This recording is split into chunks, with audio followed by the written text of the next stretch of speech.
Good morning 10th class. देखो बेटा, आज का जो टॉपिक है वो 10th क्लास के बच्चों के लिए है और टॉपिक का नाम है बाल गोविंद भगत। आप लोगों को बता दें कि आप लोगों को जूम क्लास भी दी जाएगी इसी लेसन से रिलेटेड। यदि आपको कोई परेशानी होती है तो आप जूम क्लास में पूछ सकते हैं। तो देखिए, लेसन में बाल गोविंद भगत एक बहुत ही महान, या फिर हम ये कह सकते हैं कि साधु टाइप के थे। तो उनके बारे में बताया गया कि वो कौन थे। ठीक है, तो देखिए क्या बताया गया है कि वो कैसे व्यक्ति थे। पहले नेताजी का चश्मा हम कर चुके हैं, बाल गोविंद भगत कर रहे हैं अब। बाल गोविंद भगत मंझोले कद के गोरे चिट्टे आदमी थे। 60 से ऊपर के ही होंगे।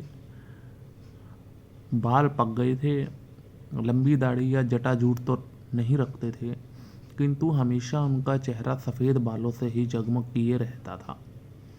कपड़े बिल्कुल कम पहनते थे, कमर में एक लंगोटी मात्र और सिर में कबीर पंथियों की सी कनफटी टोपी। कन मतलब जिनके कान नहीं होते। ठीक है, जब जाड़ा आता एक काली कमली ऊपर से ओढ़े रहते। मस्तक पर हमेशा चमकता हुआ रामानंदी तिलक या चंदन, जो एक नाक के एक छोर से ही औरतों के टीके की तरह शुरू होता। गले में तुलसी की जड़ों की एक बेडोल माला बांधे रहते। ऊपर की तस्वीर में यह नहीं माना जाए कि बाल गोविंद भगत साधु थे, नहीं, बिल्कुल गृहस्थ। उनकी गृहिणी की तो मुझे याद नहीं, उनके बेटों और पतोहू को मैंने देखा था। थोड़ी खेती बाड़ी भी थी, एक अच्छा साफ सुथरा मकान भी था। यहाँ पर बताया गया है कि कैसे वो वस्त्र पहनते थे। ठीक है ना, उनके घर में कौन कौन था, बेटा था, पतोहू मतलब उनके बेटे की बहू। ठीक है, कहते हैं कि उनके पहनावे से ये मत समझना कि वो एक पूरी तरह साधु थे। किंतु खेती बाड़ी करते, परिवार रखते भी बाल गोविंद भगत साधु थे। यानी कि उनका परिवार था लेकिन फिर भी वो साधु की तरह रहते थे। कैसे? साधु की परिभाषाओं में खरे उतरने वाले। कबीर को साहब मानते थे, उन्हीं के गीतों को गाते, उन्हीं के आदेशों पर चलते, कभी झूठ नहीं बोलते, व्यवहार रखते, किसी से दो टूक बात करने में संकोच नहीं करते,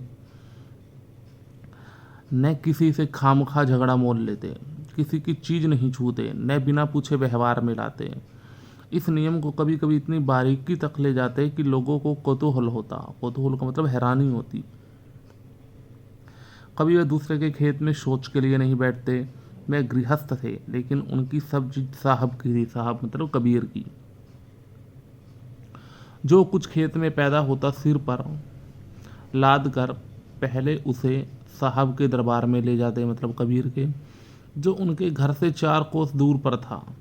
एक कबीर पंथी मठ से मतलब वह दरबार में भेंट रूप रख लिया जाकर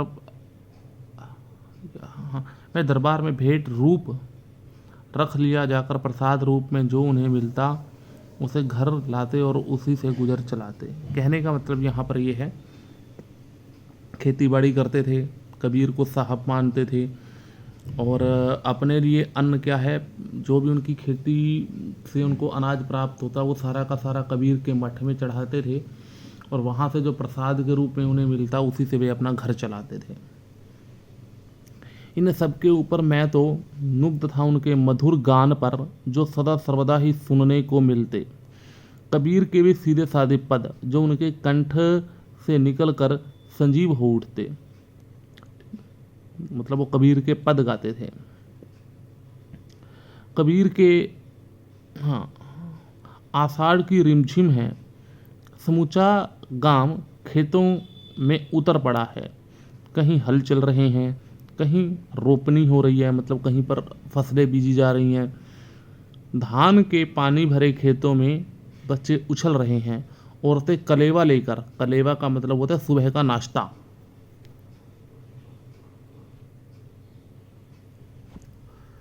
औरतें कलेवा लेकर मेड़ पर बैठी हैं। आसमान बादल से घिरा, धूप का नाम नहीं, ठंडी पुरवाई चल रही थी, मतलब हवा। ऐसे ही समय आपके कानों में एक स्वर तरंग झंकार सी कर उठी। यह क्या है, यह कौन है, यह पूछना न पड़ेगा। बाल गोविंद भगत समूचा शरीर कीचड़ में लिथड़े अपने खेत में रोपनी कर रहे हैं। उनकी अंगुली एक एक धान के पौधे को पंक्तिबद्ध खेत में बिठा रही है। उनका कंठ एक एक शब्द को संगीत के जीने पर चढ़ाकर कुछ को ऊपर स्वर्ग की ओर भेज रहा है और कुछ को इस पृथ्वी की मिट्टी पर खड़े लोगों के कानों की ओर। बच्चे खेलते हुए झूम उठते हैं। नेड़ पर बैठी औरतों के होठ कांप उठते हैं, वे गुनगुनाने लगते हैं। हलवाहों के पैर ताल से उठने लगते हैं। हलवाहे मतलब जो वहाँ पर हल चलाते हैं। रोपनी करने वालों की उंगलियां एक अजीब क्रम से चलने लगती हैं। बाल गोविंद भगत का यह संगीत है या जादू?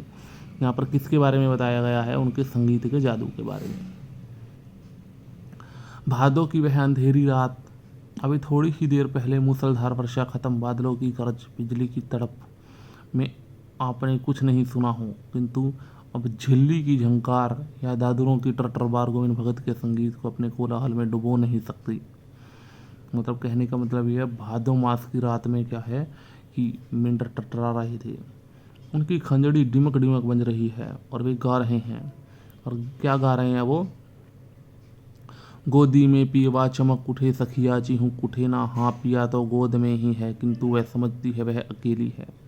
चमक उठती है, चिहूँ उठती है। उसी भरे बादलों वाले भादों की आधी रात में उनका यह गाना अंधेरे में अकस्मात कौंध उठने वाली बिजली की तरह किसी न कौंधा देता।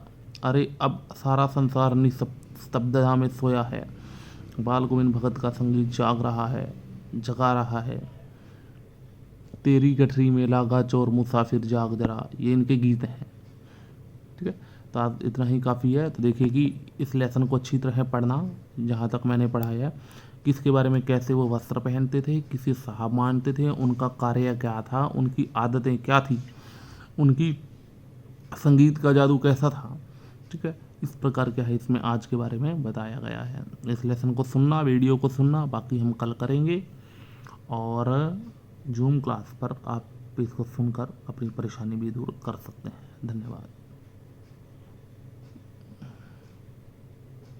जूम क्लास का टाइम रहेगा आपका 11:45, 11:45 मतलब।